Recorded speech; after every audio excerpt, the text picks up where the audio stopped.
ബ്രേക്ക്ഫാസ്റ്റിന് ചപ്പാത്തി ഉണ്ടാക്കാൻ അന്നാമ്മച്ചി കുഴച്ചു വെച്ച ചപ്പാത്തി മാവ് തൊട്ടപ്പുറത്ത് ചപ്പാത്തി പലകയിൽ നീണ്ടു നിവർന്നു കിടക്കുന്ന ചപ്പാത്തിക്കോലിന് നോക്കി അവൾക്ക് ചെറിയൊരു പേടി തോന്നി. അവൻ എന്നെ ഞെക്കി കൊല്ലുമല്ലോ ദൈവമേ! അന്നാമ്മച്ചി വന്ന് ചപ്പാത്തി പരത്താൻ തുടങ്ങി.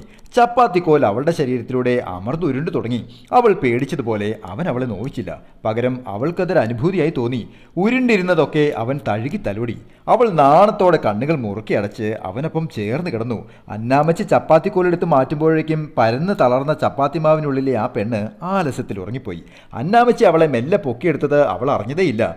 ചപ്പാത്തി പെണ്ണിന്റെ കൂമ്പിയ ശരീരവും കുളിരാർന്ന മനസ്സും അപ്പോഴും ചപ്പാത്തി കോലിനൊപ്പമായിരുന്നു. അന്നാമ്മച്ചി അവളെ ചൂടായ പാനിന്റെ മേളിലേക്കിട്ടു. കുണ്ടി പൊള്ളിയ ചപ്പാത്തി പെണ്ണ് തൊള്ള കീറി നിലവിളിച്ചു. വെന്ത് കഴിഞ്ഞ ചപ്പാത്തി എടുത്ത് പാത്രത്തിലേക്ക് ഇട്ടപ്പോഴാണ് അവൾ ആ സത്യം മനസ്സിലാക്കിയത്. ആ ചപ്പാത്തിക്കോല് നശിപ്പിച്ച ചപ്പാത്തി പെണ്ണുങ്ങൾ വേറെയും ഉണ്ടായിരുന്നു.